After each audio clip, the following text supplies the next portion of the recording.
મુખ્યમંત્રી ભૂપેન્દ્ર પટેલના હસ્તે GARC ની વેબસાઇટનું લોન્ચિંગ કરાયું। મુખ્યમંત્રી ભૂપેન્દ્ર પટેલે વડાપ્રધાન નરેન્દ્રભાઈ મોદીની પ્રેરણા અને માર્ગદર્શનમાં પૂર્વ વડાપ્રધાન સ્વર્ગીય અટલ બિહારી વાજપેયીજીની સુશાસન ક્રાંતિને આગળ ધપાવીને રાજ્યમાં ગુડ ગવર્નન્સની દિશા અપનાવી છે। મુખ્યમંત્રી આ હેતુસર રાજ્યના વહીવટી માળખા તથા કાર્ય પદ્ધતિમાં જરૂરી સુધારણાઓ કરવા અને માનવ શક્તિનું તર્ક સંગીકરણ કરવા સાથે નવીન ટેકનોલોજીના ઉપયોગથી સરકારી તંત્રની કાર્યક્ષમતા વૃદ્ધિ માટે આ વર્ષના બજેટમાં ગુજરાત વહીવટી સુધારણા પંચ GARCની રચના મુખ્યમંત્રીના મુખ્ય સલાહકાર ડોક્ટર હસમુખ અઢિયાના અધ્યક્ષસ્થાને કરવાની જાહેરાત કરી। મુખ્યમંત્રી ભૂપેન્દ્ર પટેલના નેતૃત્વમાં ઝડપી, ગતિશીલ અને પારદર્શક કાર્ય સંસ્કૃતિનું વધુ એક ઉદાહરણ આ GARCએ પૂરું પાડ્યું। ગુજરાત વહીવટ સુધારણા પંચની બજેટમાં જાહેરાત થયાની ગણતરીના દિવસોમાં જ પંચનું ગઠન કરી દેવામાં આવ્યું।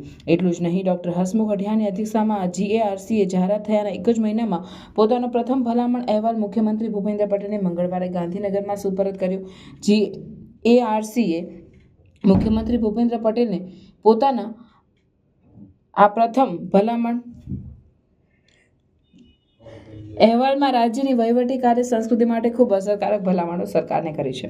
મુખ્ય સચિવ પંકજ જોશી તથા અધિક મુખ્ય સચિવ કમલ દયાની અને અગ્ર સચિવ સુશ્રી મોના ખંધાર નટરાજન તેમજ સભ્ય સચિવ હારિત શુક્લાના સમાવેશ સાથેના ગુજરાત વહીવટી સુધારણા પંચે રાજ્ય સરકારને કરેલી ભલામણોમાં જે બાબતો આવરી લેવામાં આવી છે તેમાં સરકારી મિટિંગોની કાર્યક્ષમતા વધારવા અને વધુ પરિણામલક્ષી બનાવવા પરિપત્ર સ્વરૂપે ગાઈડલાઈન બહાર પાડવાની ઉપરાંત રાજ્ય સરકારની કચેરીઓમાં પ્રવર્તમાન વહીવટી સમસ્યાઓ સંદર્ભે કર્મચારીઓ અધિકારીઓના અનામી રીતે પ્રતિભાવો ફીડબેક મેળવવા ઇન્ફ્રોટેક અને આઈડિયાઝ બોક્સની વ્યવસ્થા અને QR કોડ જેવી અદ્યતન ટેકનોલોજીનો ઉપયોગ કરવા સાથે ઓફિસમાં જગ્યાએ યોગ્ય પારદર્શી બોક્સ મૂકવાની બાબતોનો સમાવેશ થાય છે। સ્વચ્છ ભારત અભિયાનને વેગવાન બનાવવા, કચેરીઓમાં સ્વચ્છતા અને વ્યવસ્થાની ઉચ્ચ સ્થિતિ જળવાઈ રહે તે માટે ચોક્કસ ગાઈડલાઈન બનાવવા અને પ્રોફેશનલ એજન્સીની સેવાને ભલામણ પણ GARCના અહેવાલમાં કરાઈ છે। સામાન્ય જનતા અને નાગરિકો સરકારી કચેરીમાં સંબંધિત વિભાગ અધિકારી સુધી સરળતાએ પહોંચી શકે તે માટે કચેરી દ્વારા પૂરી પાડવામાં આવતી સેવા અંગેની સ્પષ્ટ વિગતો સાથે સ્ટાન્ડર્ડ સાઇનેજ બહુભાષી